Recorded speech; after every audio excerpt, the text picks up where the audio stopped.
So it would be really great to hear from one or two people what you hope to get from the session today, what brought you here, and what you're hoping to get out of the session based on what you've seen. Is anyone brave enough to be the first person to speak and share what they'd love to get out of the session?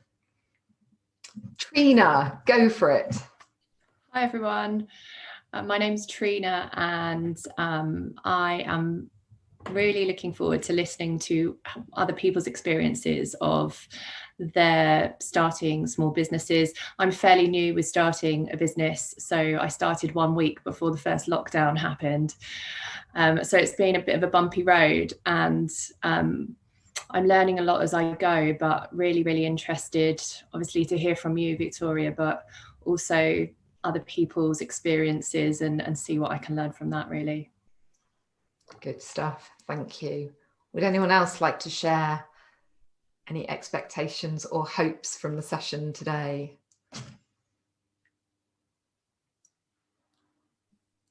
Go for it, Daniel. I was just going to say I've actually had the pleasure of being coached by Victoria before, and I can attest to how good she is at helping me understand what was important and what to focus on and so on and so forth. As for what I want to get out of this, I don't know, to be perfectly honest with you. I was more coming along to see kind of what it was all about, whatnot. Again, largely just because of my confidence in Victoria as a coach anyway. So yeah, that's largely it. I promise you I didn't pay him to say that. But thanks, Daniel. That's great. Okay, so an open mind, see what you can take out of it, and hopefully I'll be able to wedge lots of value into the session today. So I want to start by just telling you a little bit about my journey, because it will help contextualize why this is the topic of today's session. So I had a corporate career. In fact, some of you, Lisa, for example, way back in the day, was a part of that corporate career with me.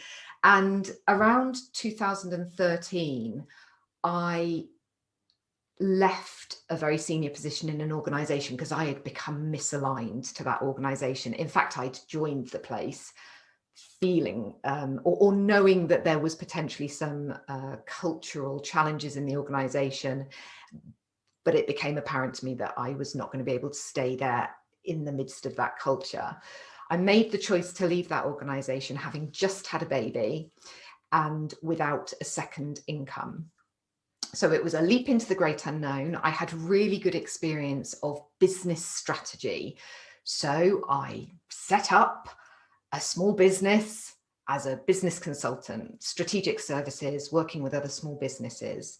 And I spent a lot of time building a beautiful website, and I posted relentlessly on social media, kind of, maintaining my visibility and presence. And I designed a little funnel with a lead magnet, put your email in here and you get this free thing. And then, maybe I'd be able to get a conversation with you. And I did get 2 clients. And neither of them came via my website, and neither of them came via social media. And both of them came via conversations and my network and relationships. And so I got off the ground. I gained this client who was a retained partnership, and I had another client who I got very lumpy project business with. In fact, the second client was Oak Furniture Land, so it was a big opportunity and a big piece of business. And then when that first client offered me an opportunity to go and work for them, I took it. So even though I'd set up this business with ambitions to build something, to have flexibility and freedom, that I was no longer at risk of being within cultures or dealing with politics that I didn't want to deal with, I actually put myself back into a situation where I was in corporate employment. And I've reflected a lot on that experience and what took me back into the safety and security of corporate employment, and made a lot of learnings along the way. Now, last summer, I decided once again to step out of corporate employment and start a business of my own. This time I had all the benefit of the things I learned from doing it the first time around. So I didn't get too hung up on my website. I do a bit of social media posting, but not that much. But what I did was leverage relationships and develop a shift in my mindset. So the first time around, having started on that journey, in all honesty, I never quite took 1 foot out of the employment camp. I think I never quite backed myself 100% to make that business work. So that's why when someone then offered me that security and stability, I jumped at it because it felt safer than trying to kind of build this thing without strategies, without the right mindset, and feeling that sense of insecurity and doing that under a lot of pressure. So this time, when I made the leap, I had the right mindset and I invested in myself to develop some of the strategies. And that sat against a backdrop of good commercial experience that I was able to leverage. And I'm currently forecasting to exceed my employed salary this year. And I've been in the game 6 months so far.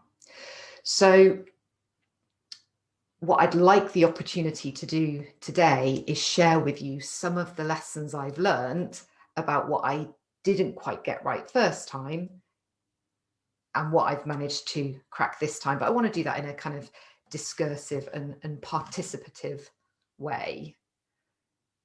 Does that sound okay to everyone? Good.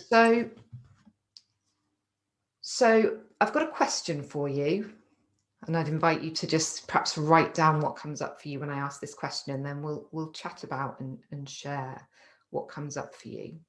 So if this workshop today could be a real turning point for you within your business, within the thing you're either building or hoping to build, what is the breakthrough that you would need to have?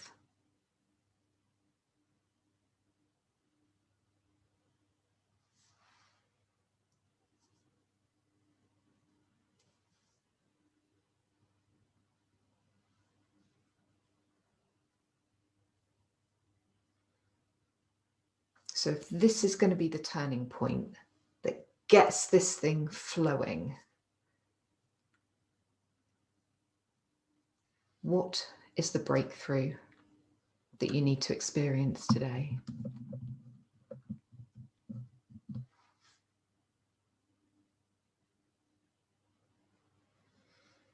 Thanks for sharing that, Suzanne. Belief. And it's interesting you should say that, because I think one of the biggest shifts for me this time was I let go of the plan B. You know, after a couple of months of also looking at other jobs and also considering other options, things took off for me when I let go of all of that and backed myself 100%. And I think mindset and belief is an absolutely fundamental part of what makes the difference. So I'm just looking at the chat here. Clarity, Anna. Yep. So to wake up in the morning knowing exactly what it is that I need to be working on and doing. And that also resonates with me.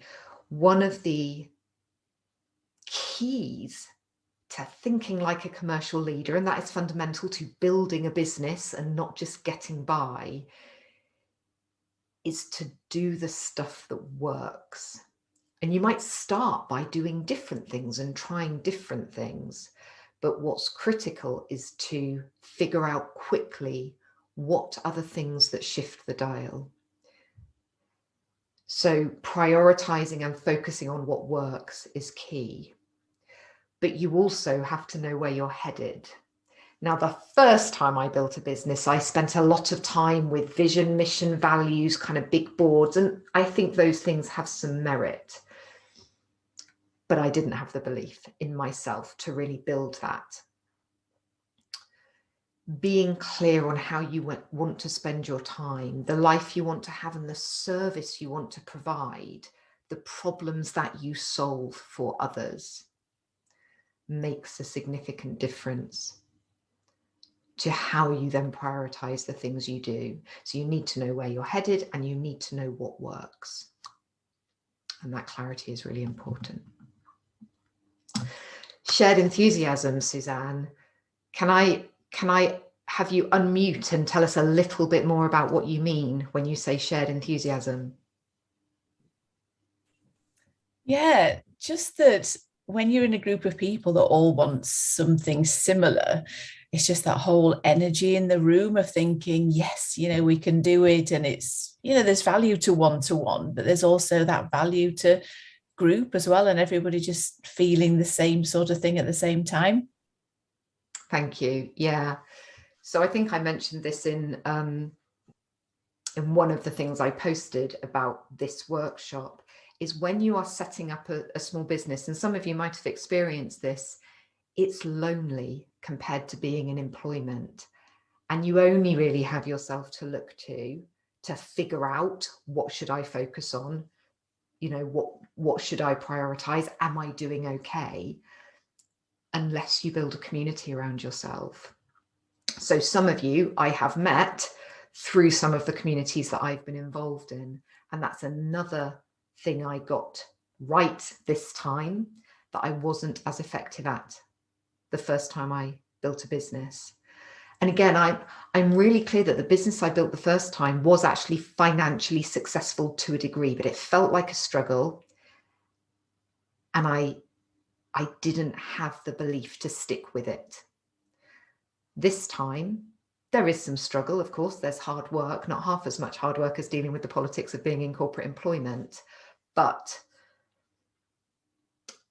I have both the clarity and the belief. And when you put those things together, things take off. I guess that's the bottom of the signs, energy plus alignment. To be in alignment with yourself, you have to have the clarity of what it is your purpose is and what you're building and what you're moving towards. And then to have energy in that, you have to believe it. You have to believe yourself and bring those two things together, and then things really take off. And having a community around you really helps with both of those things, because you have people to soundboard your thinking off, you have people to hold you accountable, and you have people to share how it is on the more difficult days and offload a little bit, which with the best will in the world can become tiresome for your other half if they have to listen to too often. And particularly if they are secretly worrying a little bit, when is this thing going to start making enough money? Having other people that are kind of on the same journey as you can really help. So thanks, Suzanne. That's really useful. Yays, a way of thinking that helps to see results. Would you mind telling us a little bit more about that way of thinking and what you mean there? I don't know, that's what came to my mind when you asked the question. Yes, is maybe sometimes we get fixed into one way of thinking, as you say, I need to post so many things on social media, or I need to do this or to do that. So I'm hoping to get a new way of thinking that maybe helps me to see other results in not only my business, but also in other areas, I guess. Thank you. Yeah. So there's something really interesting in there. So we have our experiences and the things we bring to building a business. Now, one of the principles, I would say, of bigger business commercial success is to put brilliant people around you, because you cannot know it all and you cannot do it all. Now, as a micro business owner, we have to wear a lot of different hats and we have to do a lot of different things. And we can't necessarily, employ colleagues around us that have marketing expertise or sales expertise. But what we can do is seek out knowledge and build some skill for ourselves in those areas. One of the things I did when I first built a small business back in 2013-14 was I consumed every bit of free training and development that there was going. And, I hooved it all up and I went to workshops like this, but actually I did even more of putting my email in to download an ebook on how to do this and tips to be a great salesperson. And, all of this information, I took on all of this information. But what I didn't really experience was that transformation in my mindset that translated into the behaviors that would secure my business. And what I have learned is that we are, in a way, a mirror. So if I was not deeply believing in myself and my ability to make this work, and therefore I was spending lots of time accumulating information, but not actually investing in myself to learn the skills I needed, to put the support around me, and to make that breakthrough to kind of secure the right mindset to take me forward, as well as the skill set that I needed, then how could I expect others to believe in me? How could I expect clients to invest in me when I was questioning my own value and feeling like I didn't know enough? But because I didn't believe in where I was headed, I was unwilling to invest in myself because it felt like too big a risk.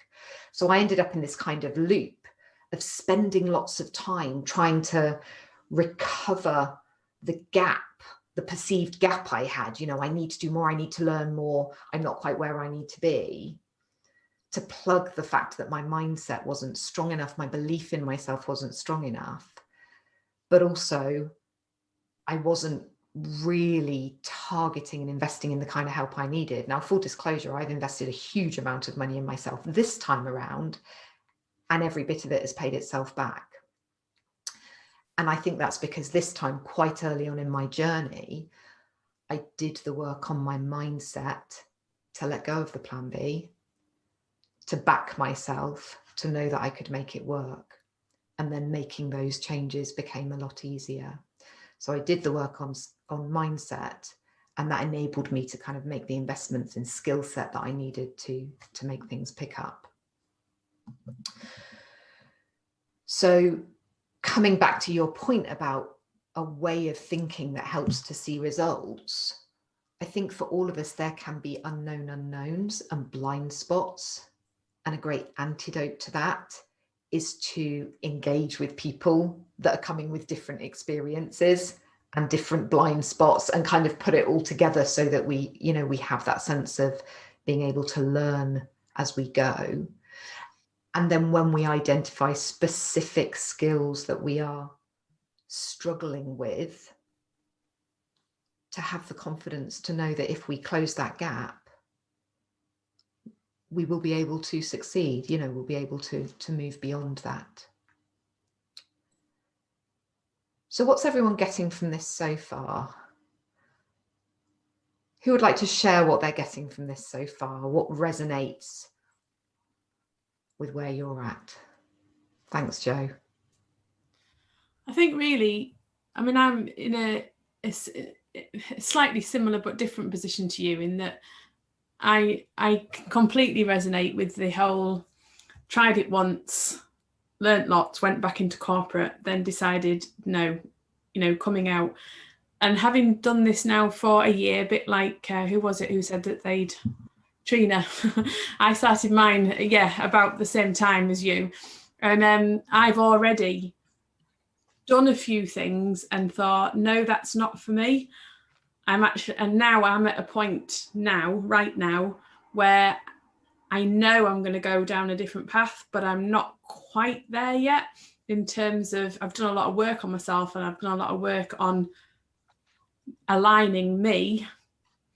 So my direction is changing. But so I suppose it's resonating really about that you don't always know and get it right first time, and that's okay. But actually investing in yourself is massive.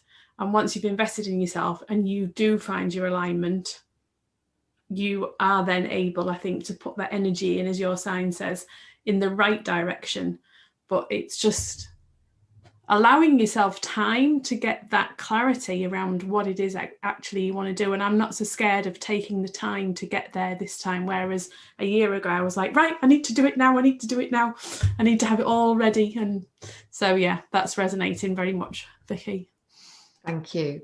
And I think you've mentioned something else that I have on my little list of useful learnings, is what I've just heard from you is that you're okay with not having all the answers yet. And I think perfectionism is a really interesting topic within this.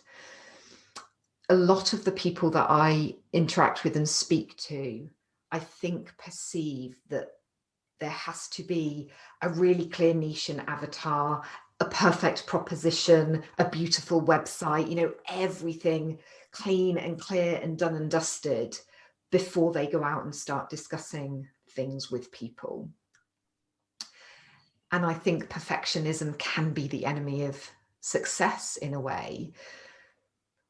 When we believe that what we have is enough and what we are is enough, and that, you know, we are okay, we can go out and start having exploratory conversations with people without feeling that we have to have all the answers.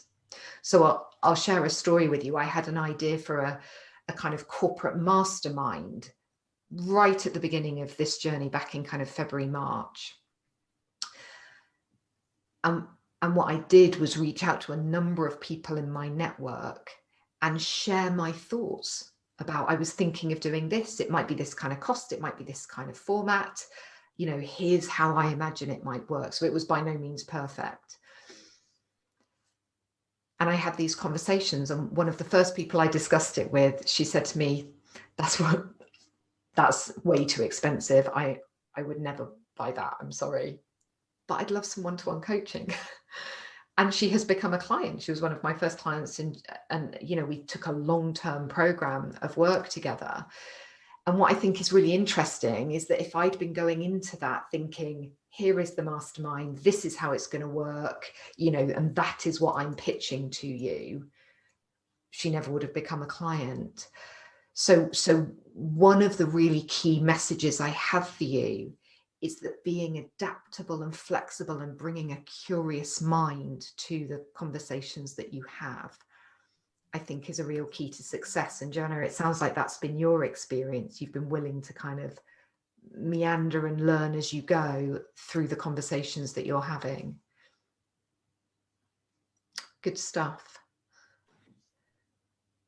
Who else would like to share what you're taking from this so far?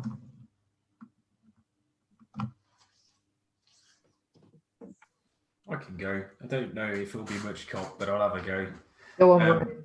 It's nice to see lots of other people probably in a different stage of progress than myself, but it kind of is helping me to place myself relative to everybody else's journey. So I've started out something fairly light touch, little side hustle that's attracted a tiny bit of attention, but I don't feel as though it seems as though a lot of you are probably further down the journey. But it's nice to hear that other people have been probably where I am before, because I think it's the first time I've actually reached out to a group like this. So that's quite nice. Thanks, Ryan. Yeah, so it's interesting. People are at different stages of their journey. And thanks, Lucy, for sharing that. The looming plan B, do I look for other employment just in case, which sometimes I know was a big feature for me first time round and in the early stages of this business. So let's just do a quick show of hands in terms of where people are at on their journey. So who is side hustling whilst in full-time employment? Digital hands, if your camera's off, would be great. Okay, so Ryan side hustling. Who is within the first year of starting something up? Okay, lots of you. And who is after the first year and kind of got something reasonably well established? Okay, so most of you in that first year of trying to get things going. And let's just keep having a look at these, if this could be the turning point. So getting rid of the plan B. We've talked about clarity. Okay, motivation to keep driving for new. Okay, so Ryan, sorry, I've just seen your comment. So motivation to keep driving for new clients. Tell us a little more about that. Yeah, so for me, I don't know. I think one of the biggest blockers for me is that I'm not so good at outreach, and I find myself, I produce a little bit of content on LinkedIn and share it around, and it gets a bit of interest, and that's quite nice. But I think I've got like an internal judge which is expecting that from the back of this really light work I'm doing, people are just going to rush to me and they're going to want to pick up my service straight away. And I think there's a little part of me that thinks, because that's not happening, you know, what's the point? To a degree, that's not like the most conscious part of me, but that does crop up. So I think for me, it's maintaining. It would be nice to kind of, I guess, see everybody else's experience, see that they've gone a little further on the journey than I have, and be able to kind of maintain the enthusiasm for my own vision despite not getting massive uptake, you know, in the first 6 months. Okay, are you comfortable for us to lean in on that a little bit and talk about? Yeah, go for it. More? So what I'm hearing is that you've got the day job, you're doing a little bit of posting. There's this kind of, well, I've built it, so they should come. And if yeah, it's really coming, silly, admittedly silly. Who else does that resonate with? Who else has had that experience? Well, I built it, surely they should be coming. Totally. Okay. So there you go. It's not silly. You're not alone. We've all been there. And because they're not coming, you start to feel a bit demotivated and think maybe this wouldn't work or isn't going to work. Is that right? Yeah, I think especially when your route is social media and you can kind of physically see engagement scores and things like that. I think when it's good, it kind of spurs you on to do the next one. But when it's not so good, it makes you think, is my effort better invested somewhere else? Or when admittedly, as I've said myself, I'm not doing enough work on outreach. But yeah. So here is a really important distinction. Business is not done in social media. Relationships, ironically, are not built in social media. They're built in conversation. And I get that it can feel uncomfortable reaching out to people. So Ryan, tell us more about that reluctance to reach out to people. What's that about? Well, I mean, I believe in the service that I want to put out, but I've never been a particularly good salesman. So I struggle with that initial kind of the first message to send to somebody, and I've trialed a few different ways of doing it, and fired 5 that way and 5 that way and stuff, and seeing what comes back. But I know that I'm only dipping my toe in, and probably the degree to which I'm actually reaching out isn't sufficient. And I don't know whether or not that's kind of self-sabotage, or if I'm, as you've said, kind of doubting my skills in that kind of outreach so much just because I'm kind of afraid of what will happen if I do it full bore. I'm not quite sure what's holding me back from it, but I'm very hesitant to kind of pick a strategy and just drive at it en masse, or if I should do something, if I should be more careful about the clients that I'm selecting, or, I'm a bit, I suppose that's, it gets me a bit lost. I tangle myself up in my thinking around there. Okay. And when you're tangled in the thinking about it, what is the impact of that? I just stop. I stop moving forward. And I think, I think I'm one of the only people, by the sounds of things, that's doing like a side hustle. I think one of the curses of being in full-time employment as well is I can always think, well, there's not going to be any negative impact that's material that I can track right now if I don't work on this. And again, I think that's probably mostly a subconscious process, but it stops me from driving it, from really, really wrestling with the problem, because it's like, well, I'm fairly safe for now. I think that's so it's just whenever there's that kind of resistance, that psychological resistance, it's very easy for me to just stop. And what made you want to start the side hustle in the first place? And I'm asking this of Ryan, but for all of you, think about what got you started in this in the first place. I mean, and Vicky, you'll know a bit about of this, of course, but I've always been very frustrated with my own area of expertise and the way that it's put forward. I think that it's I'm a project manager and I work in lots of different areas of business change, and I find it very frustrating and obnoxious that as a school, it's very impenetrable, very hard to get to the actual valuable stuff. And I think a lot of that's by design. So the whole kind of passion behind building the thing that I've built is to bring the kind of little nuggets of information that are hidden in all the nonsense and all the corporate jargon, and bring that to people and teach them how to control change on their own without having to invest massively in loads of resources. So I really believe passionately that that's something that I can do. And then obviously the second part of that is that one day I do want to be living, I've got a goal lifestyle in mind, I guess. And it would be great to be working for myself, not like loads and loads of money, but just, I guess, being independent, being my own boss. So primary is the kind of vision behind it. I think that the industry that I work within is a little bit unfair to the consumer, and I'd like to make that better, and I'd like to make people happy doing that. But then secondly, it'd be great to be able to break out on my own and not be within a structure. Okay, so you've got a really clear passion for a particular problem that you can solve, and a lifestyle ambition that kind of sits around that for having that freedom and flexibility. And you're very clear on the way that you can do that. And you're getting into it and then stopping. Yeah. So in 5 years, if you keep going the way you're going, where are you going to be? Good question. I think answering it honestly as I can. If I didn't change my trajectory now, then I'd be reasonably lucky to have maybe 2 or 3 private clients a year, or to be looking at those kind of numbers. I see, hopefully my presence will be expanding a little bit. People might be a bit more aware of it within 5 years, but I still don't see, without doing something different, or kind of, I guess, believing in myself a little bit more, I don't see any massive dramatic changes on the horizon to the kind of customer engagement. Okay.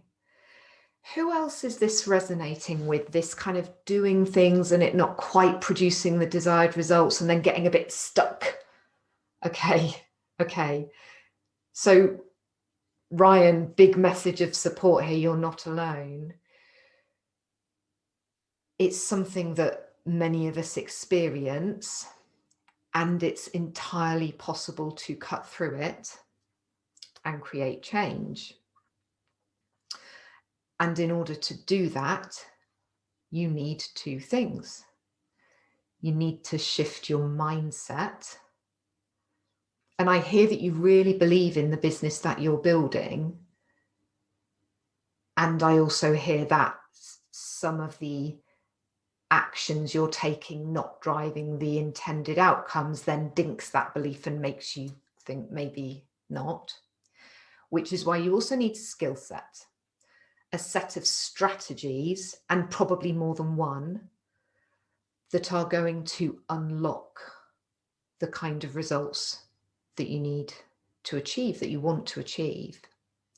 And I think I really empathize with where you're at, Ryan, because when you have the comfort of the salary, particularly if it's in an environment that you actually don't mind at all, perhaps that you quite enjoy, then the kind of risk, fear, and difficulty of doing something different can outweigh the comfort and security of where you're at.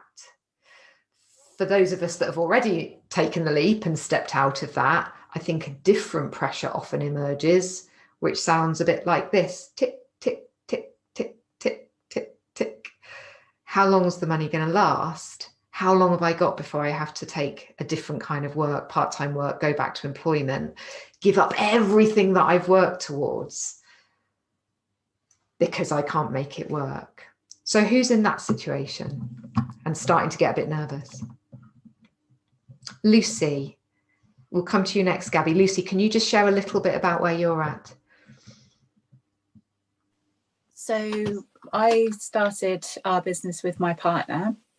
So he started setting up towards the end of last year, and I left my job in February this year. And like completely resonating what Ryan's saying, but knowing how we operate as individuals, we knew that if we didn't have that fear factor, we probably wouldn't have, you know, we'd come home from work, we'd be too tired, we wouldn't have time, you know, was it really going to be something if we weren't going to jump in with both feet? So we did.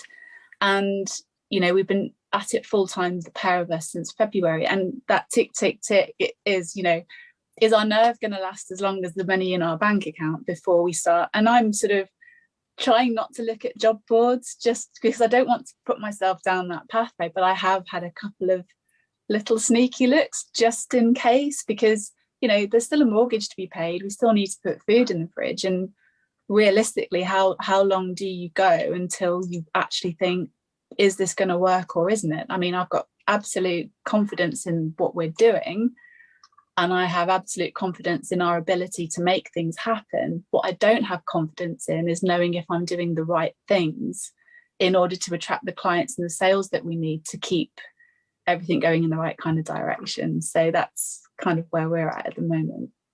And Lucy, what kind of business are you and your partner running together? So it's team building and mental health first aid training. So we do, and mediation, basically building better teams and improving mental health awareness. Okay. And everybody says, people, you know, oh, I bet you're really busy at the moment because everyone's talking, and we're like, no, we're not. Okay. And so you're generally leaning into corporate clients? Yeah. Yeah. Okay. And are you clear, Lucy, on what it is about you and your husband that sets you apart from the next mental health training proposition? Yeah, we are. We're clear on the pair of us, and what we bring to the workplace. So I'm ex-HR, he's ex-engineering. We are complete opposite ends of every single spectrum you can think of, but combine that in the arenas that we're trying to move into by engaging with technical people that perhaps don't like talking about their feelings and don't want to play with HR, because I was always frustrated that no one wanted to come and play with me when I had these amazing ideas in my corporate job. Yeah. And we think that's what we're hoping is going to drive people to seek our support and help. But yeah. Okay. And how many roughly conversations have you had to explore and refine your thinking on what it is you've got relative to what people want? To people generally or potential clients? People that are kind of broadly in the space that you imagine might be interested.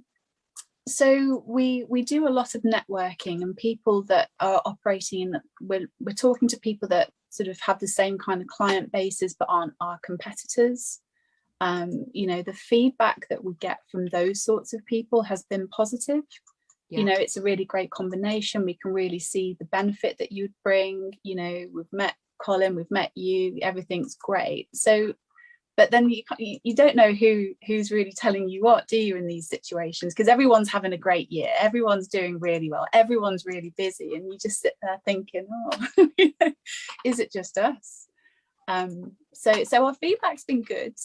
I think, again, resonating greatly with what Ryan was saying, we're good at making connections. We're using social media, specifically LinkedIn, to reach out to connect with the people that we think would be the decision makers in the organizations we're approaching.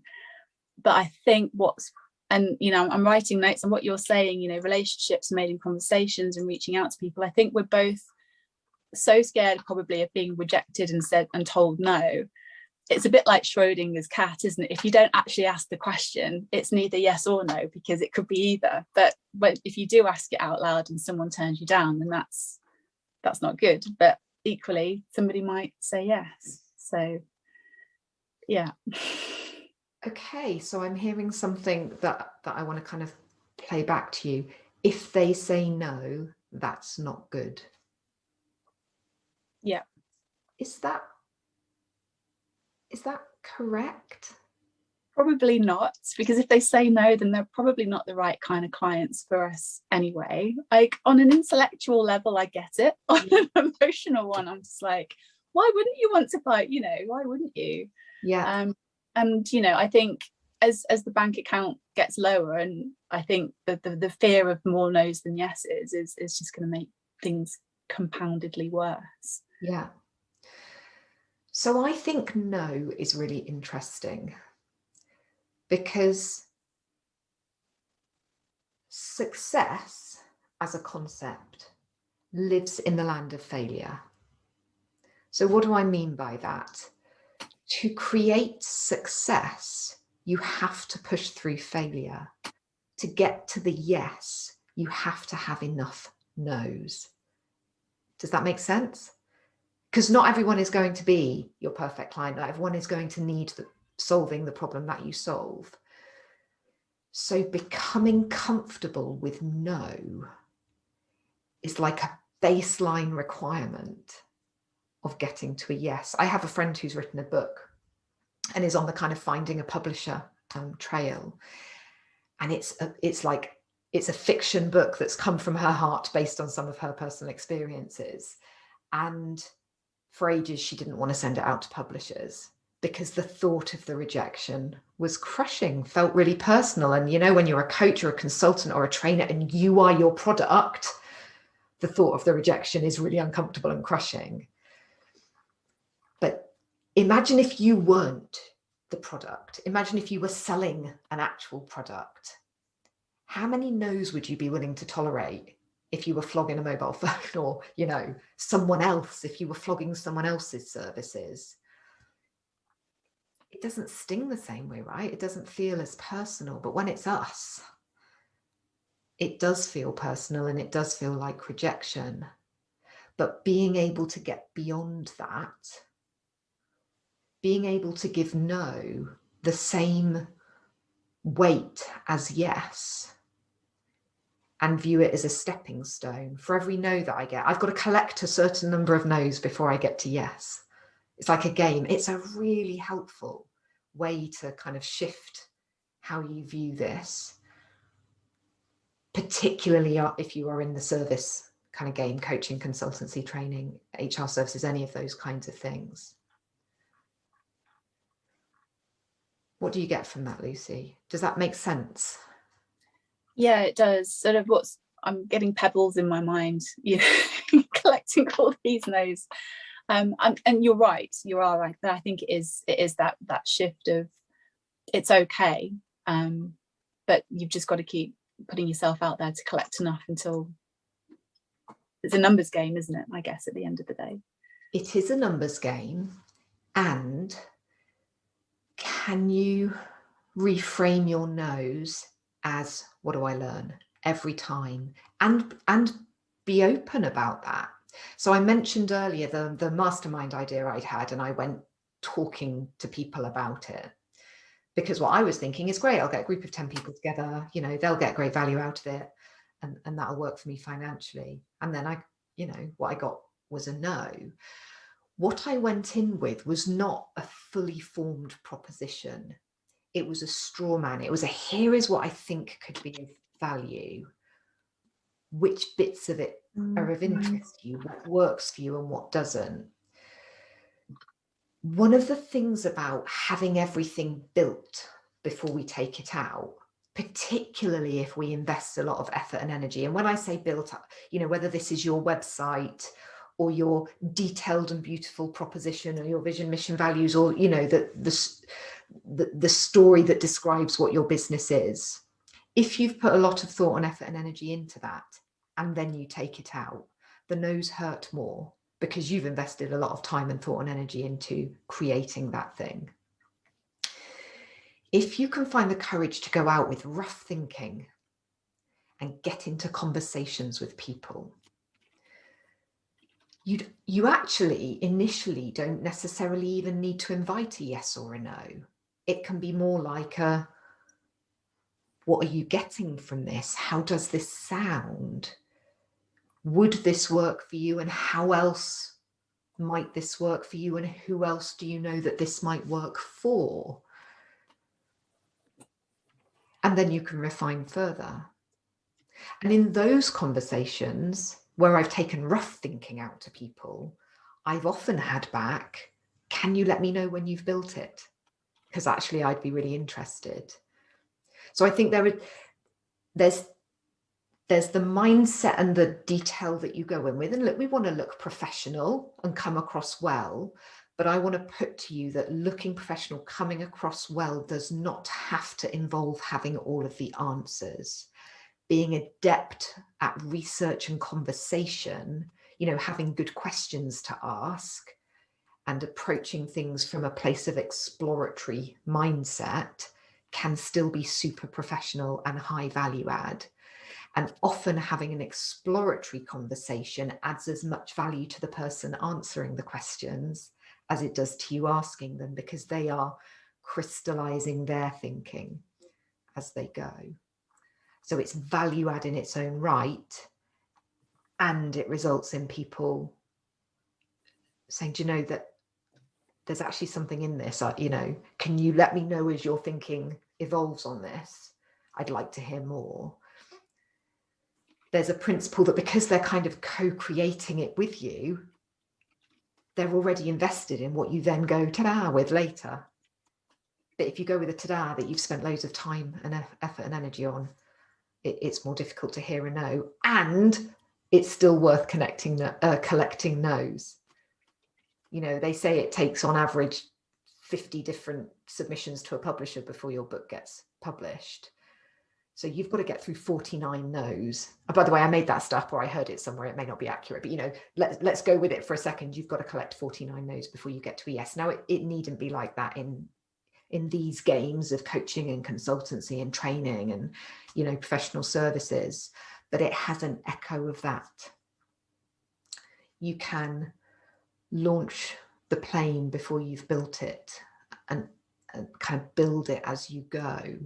And then you're building it with the people that ultimately you want to fly it with and for.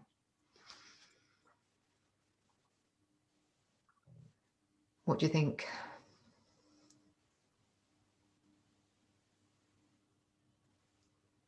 Alison? I was going to say, I think the kind of like that build, you know, you've got the concept and building it as you go.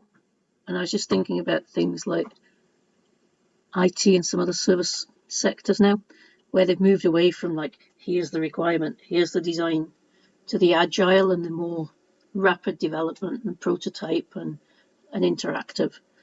And yeah, that's maybe something, you know, as small businesses or, you know, just 1-2 people, then we're in an ideal place to do that with people. That's a good point. And I know Ryan's ears are pricking up because that's his world, is the agile kind of world.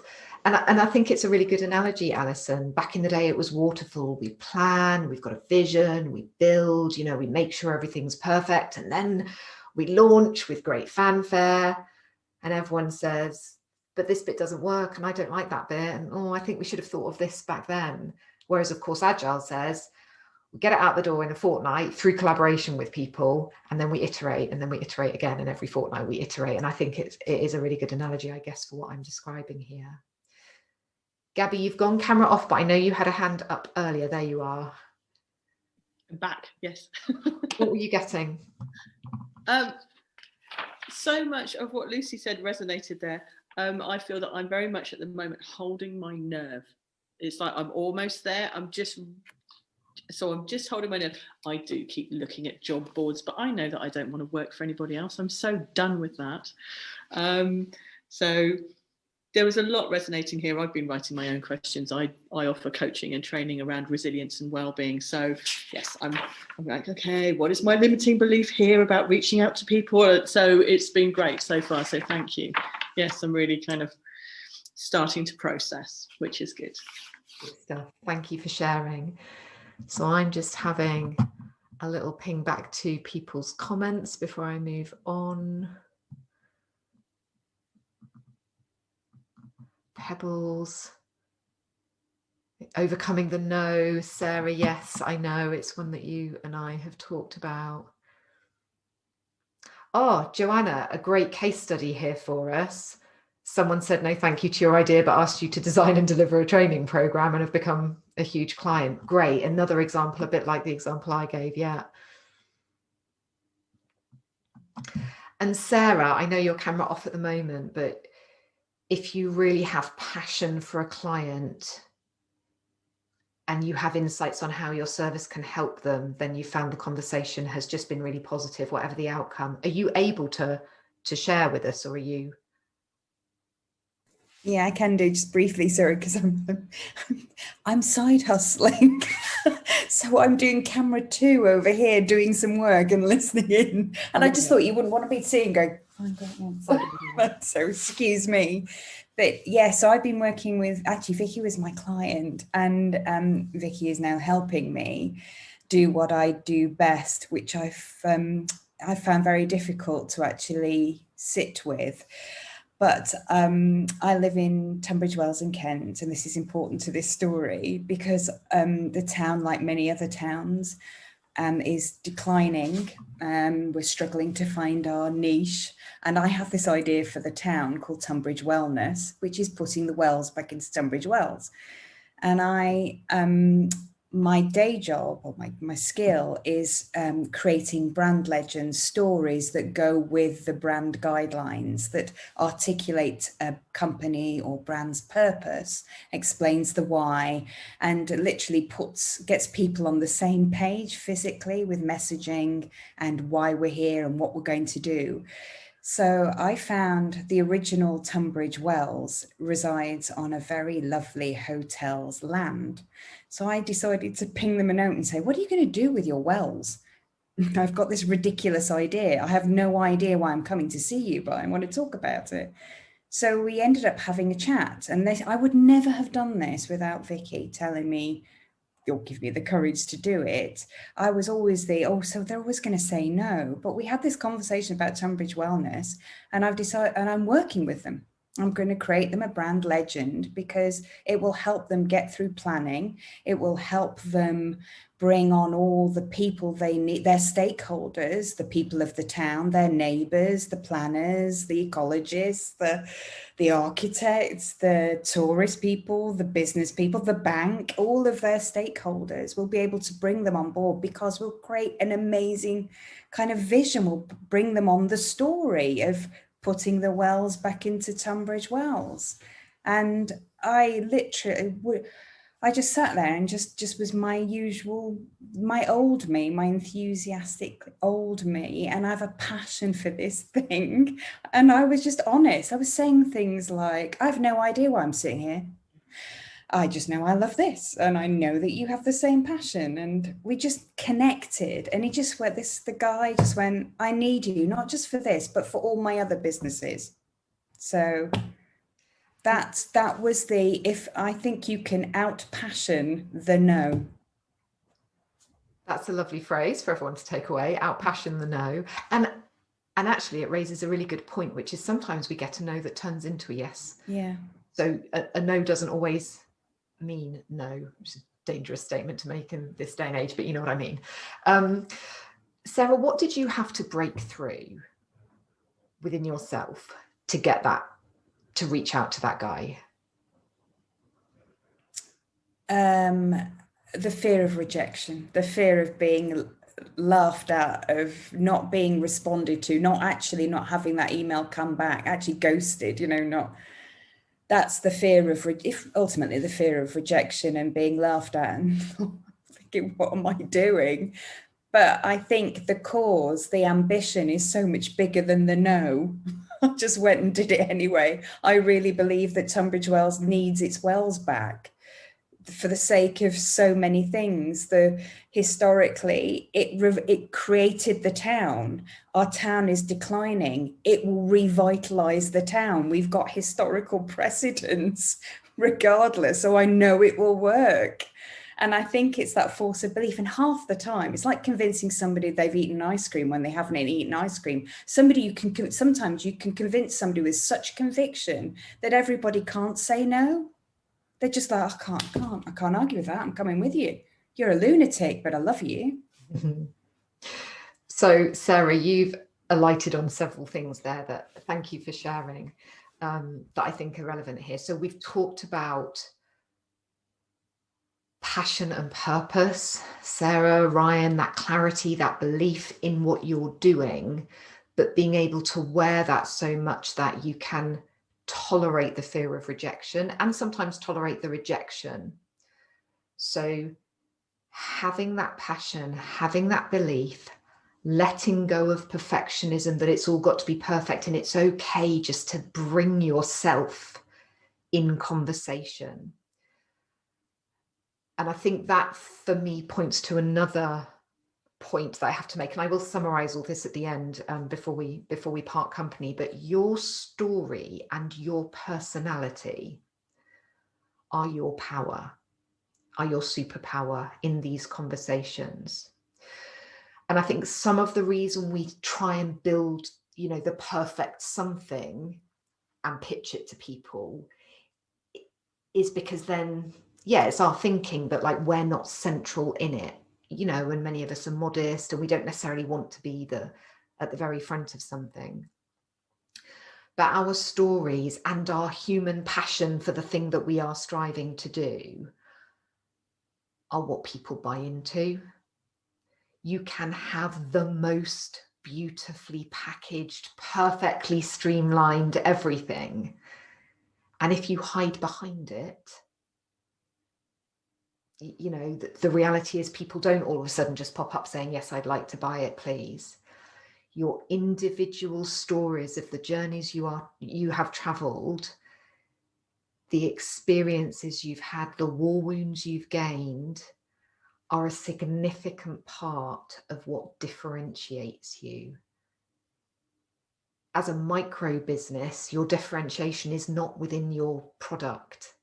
I mean, it might be partly and great, good to have that clarity, but it's also within you. And that doesn't mean you have to have beautiful photography of you sort of looking thoughtful in an elegant location. That stuff's quite nice, it helps, but you don't have to do that. It's not about your face, it's about your energy, it's about your experience, it's about you as a human being, or the two of you, Lucy, in your case. So stepping out from behind the social media posts, giving something a bit raw and human is so much more memorable and so much more meaningful. Does that make sense? So let me give you a little model to think in terms of then when you think about these conversations. So think of a 3-circle Venn diagram. There's you, there's your story, and there's the aspects of your story that are meaningful relative to the people you're speaking with. And, that might be about your passion, Sarah, for the place that you live and the opportunity you perceive within it. And Ryan, it might be about your passion to demystify and solve the problems of the way project management tends to play out. Or it might be about your personal narrative. When I'm doing workshops on confidence, I'll often start by telling the story about my roots and where I came from, and the fact that I'd never seen an avocado until I was 17 because my dad was a taxi driver and I was that working class, and then I managed to sneak my way into a top university and was totally out of my depth, and everything changed, but I figured it out. I tell my personal story because that's what connects people. And I told you my story today about how I left corporate and then really struggled and I sort of did get it off the ground, but I didn't have the belief to sustain it, and had all those pressures of tick, tick, tick, and did many of the wrong things. And then this time, how I've made a success of it. So your story is one of your biggest assets. Next circle is the problem or pain that your client or prospective customer is dealing with? What are they trying to solve? What is their pain? What is keeping them awake at night? Now, you may have absolute crystal clarity on that already. It's still worth testing so that you're not building the whole aeroplane before you kind of take it off the runway and then discover that it's not going to where people want it to go to. I don't know whether this analogy works, but you get the gist. So you may have a really good hypothesis on this. Go out and test it. Or you may not have enough knowledge. It may be that you've got a sense of the territory you can add value to, but you don't yet know enough. And that's where those conversations are going to serve you brilliantly. And you don't have to say, you don't have to feel like you're selling yourself or you're pitching anything. You can actually just get into exploratory conversation with people. And one thing I have learned is people really want to help. If you reach out to people saying, I'd love to understand more about how your business works or what you're trying to achieve, people love to give you their time if it's to do you a favor. It's a weird one. If they think you're going to try and sell them something, they don't want to give you that time. But if you really want to pick their brains, people are surprisingly willing to go there. I have a client who applied this in a very different context. She's seeking to raise her visibility professionally. And we talked about a campaign to connect with some of the most senior leaders in her organization. She had to break through that fear of reaching out to really senior people and asking for their time. And she was coming from people, they won't want to speak to me. They're far too busy. You know, all the stories we tell of why we can't reach out to people. But we did some work, right? And she launched her campaign in her head of, you know, learning from the inspiring leaders that I have seen. And she immediately had success. You know, she just reached out and said, I'd love to learn a bit from you about how you got to where you got. And I'm, you know, going along my career and would love to take those learnings.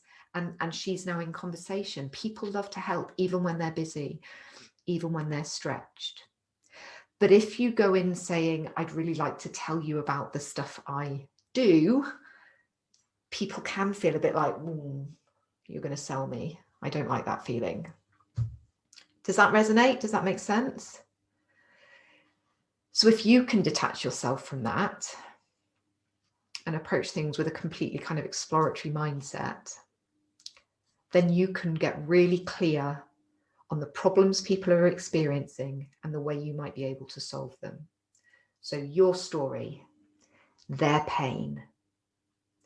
And then the third circle is your solution, the way in which the combination of your story and your experience with whatever it is, the service that you offer, can solve their pain. That's the overlap point that you're looking for. But you don't have to have that Venn diagram all perfectly populated in order to get going.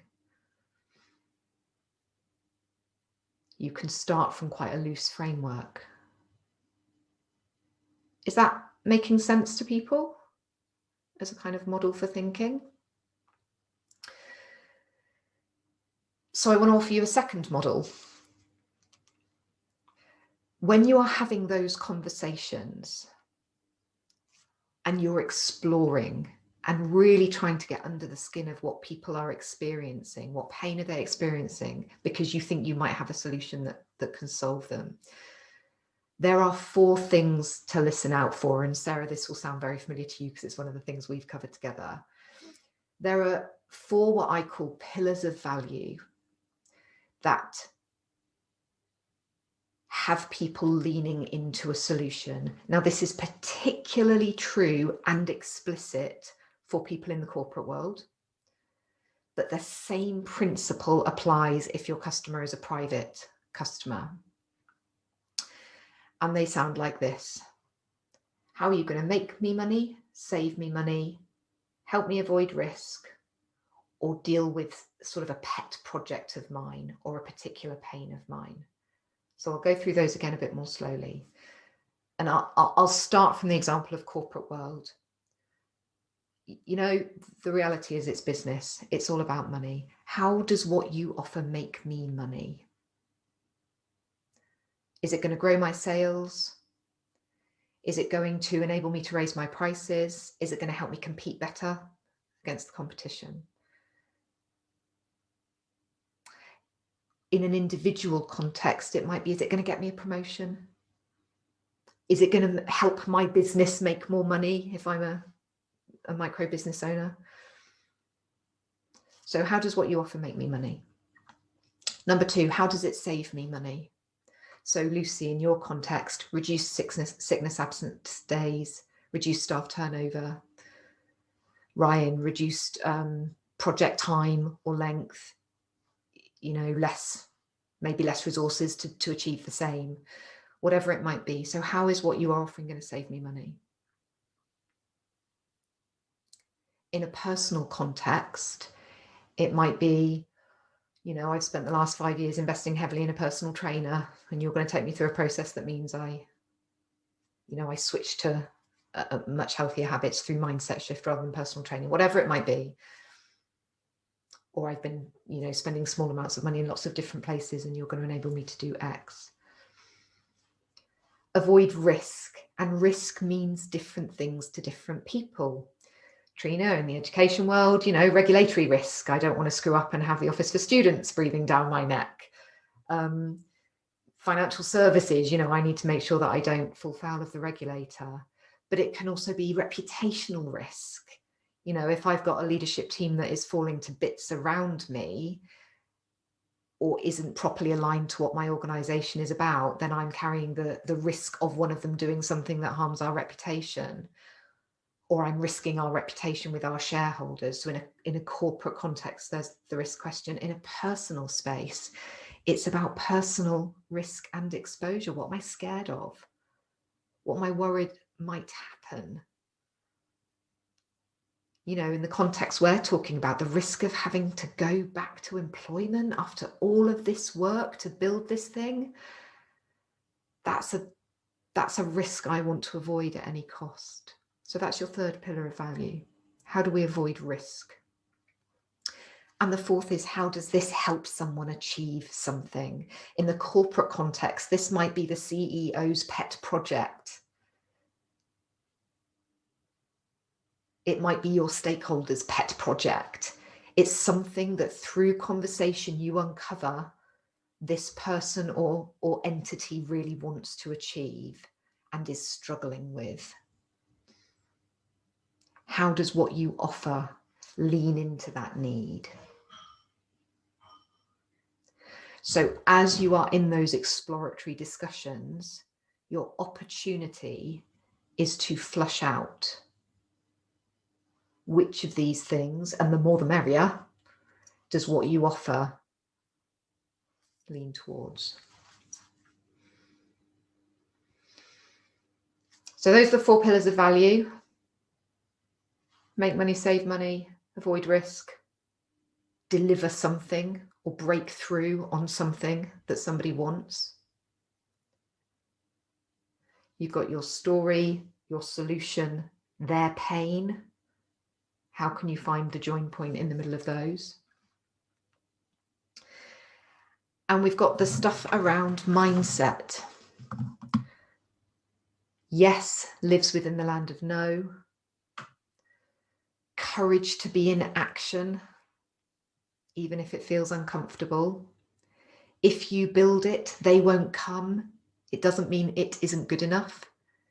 It's because business is built in relationships, and speaking the right language opens doors and closes deals. And that's where your 4 pillars of value are so important.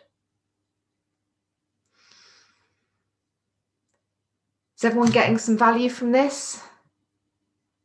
Good stuff. Okay, so I'm just having a little look at any other points. So I've kind of summed up various bits there.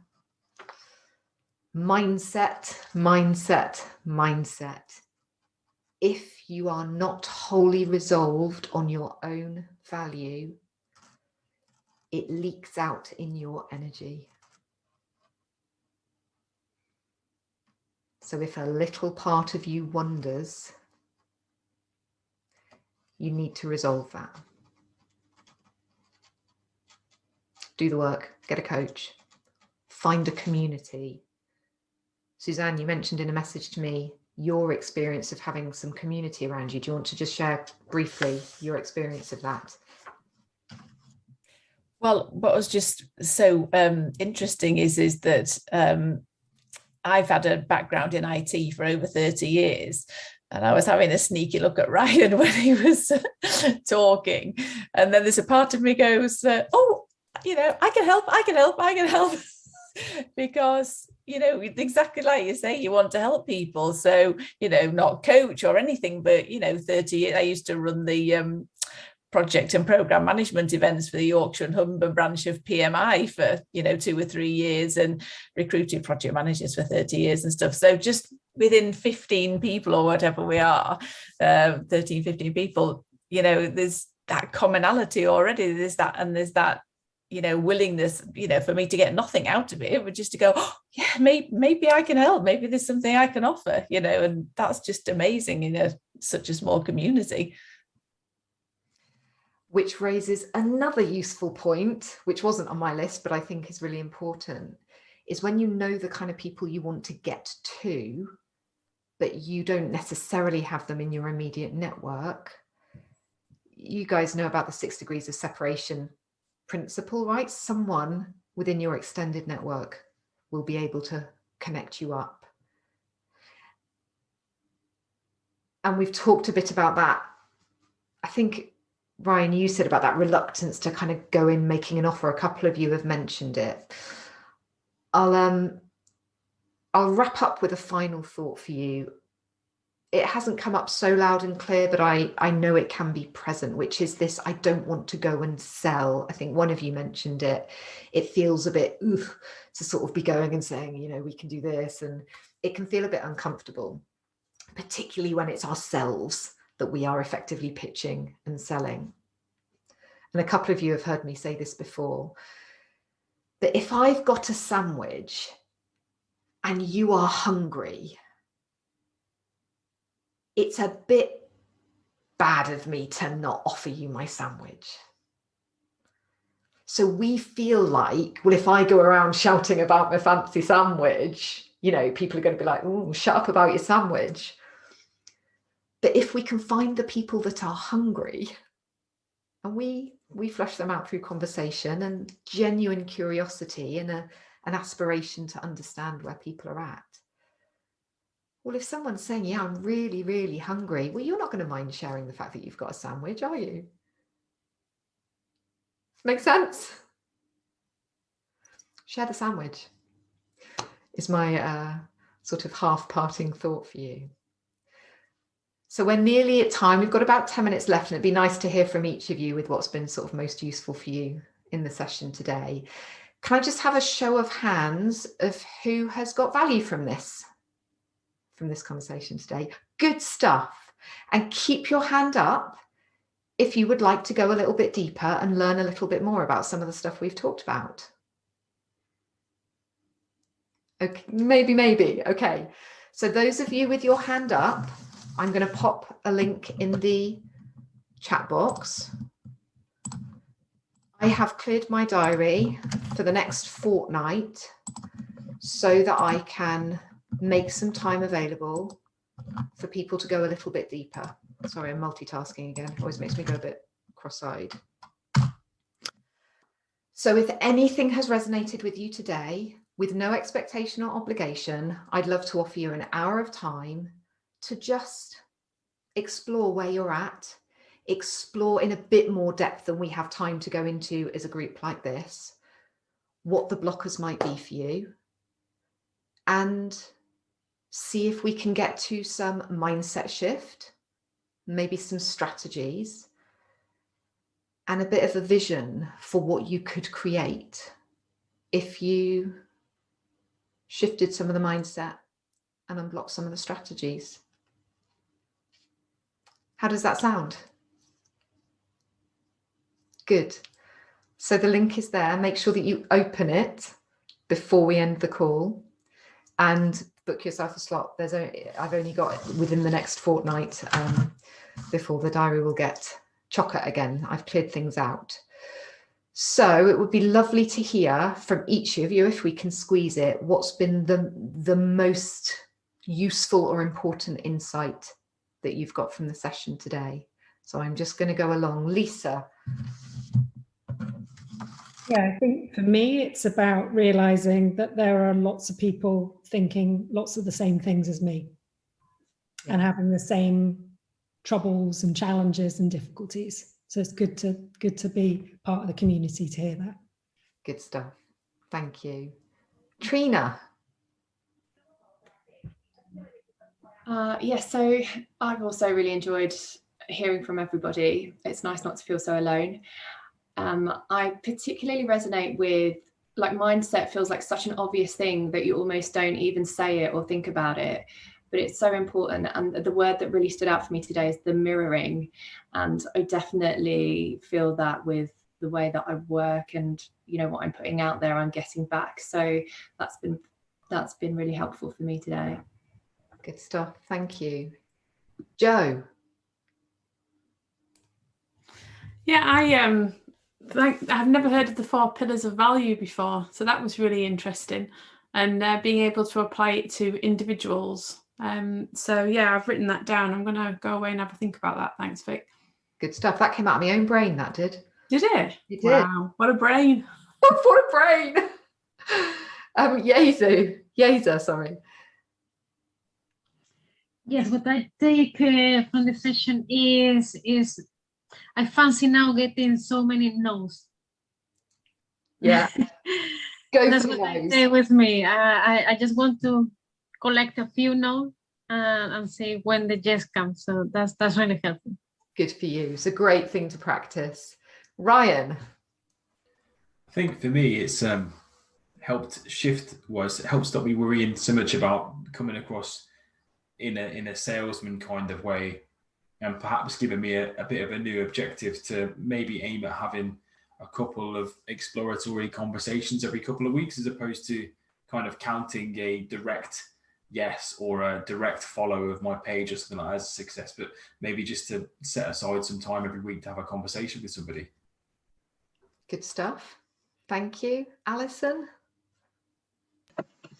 For me, it's just about, I think, just reminding me of some of the things to pick up from kind of where I was last year that I want to take forward, and some new directions. So it's just good to have reminders, just get out there. You know, a lot's changed for people in the last 15, 18 months. And just to be reconnecting and making sure you're still in the space for them before I kind of, as I say, launch out again. Good stuff. Thanks, Alison. Gabby? 3 things. Number 1, talk to people. Yay! Yay! Talk. Number 2, connect with my tribe. Need to do that more. Yeah, it can be very lonely when you're a micro business, or however we're going to call it. And the third one, I always say to people and to my clients, well-being is relational. So yes, it makes perfect sense that business is relational. So it was like, bing. So thank you for that. My pleasure. Good stuff. Suzanne? Yeah, as I said, community really, and as some of the other people have said, you know, just knowing that we're all sort of thinking the same things really. And to me, just completely reminding myself of how I've built businesses in the past was through relationships. And the last, you know, few months I've been doing some Facebook ads and all of that. But it's not really me. You know, it's about being out there and having the conversations and just reminding me that's absolutely the way to do it. So yeah. Good. Thank you. Lucy? Yeah, it's all been really, really fantastic. And yeah, just to echo what other people have said, having the opportunity to hear what other people are going through has been really reassuring. But the main one for me, I think, is these exploratory conversations instead of going out with a sales pitch, which has been terrifying and blocking. And, you know, yeah, perfect. Thank you. Good. Really pleased that you've taken that. Sarah? I was just going to say, I was probably going to say exactly what Lucy said. I'd written two things. One is, I think the point is social media is fake. People want to see the real people. And I hadn't really appreciated it before, even though I'm in that kind of game. And then it's not really a sales conversation. It's an exploratory, what's causing you problems? Where can I help? Less of a let's sell something, more let's have a conversation and find out where it goes. And that's been my experience of taking the plunge recently. So yeah. Good stuff. And Daniel. Hello. I was pretty much just going to echo what the first person said, which is very much a case of recognizing actually that to be perfectly brutal, no one else actually knows what the hell they're doing half the time, and are faking it as much as you are, to a greater or lesser extent. So you shouldn't ever feel intimidated that someone else out there has it all together and knows what they're doing, because they probably don't, and they're figuring it out as much as you are. And honestly, the simple fact that you're putting yourself out there and trying to do something is worthy of praise and self-respect, and everyone should kind of recognize that. Whether I got that from this session or not specifically, I don't know, but it's certainly a vibe that I've been getting from this. Good stuff. Thank you, everyone. 2 minutes to spare. If there is anything that you want to dig into, book a call. And in the spirit of I have a sandwich, I do have a group business building program starting on the 26th of August. Reach out to me if you would like to understand what that looks like. It's a 6-month program with a small community. So if you had value even from some of that side of this discussion, know that that is available. But the hour call that I'm offering is without obligation or expectation. It's to dig into your business and what you are building and explore that further. So I'm glad that it's been useful for you all today. It's been lovely to see those of you that I know and meet those of you that I've met, and have a lovely rest of the week and weekend. And thanks for being here. Thanks, Faye. Thanks all. Thank you. Bye. Bye. Thank you. Thanks everyone. Bye. Thanks. Bye.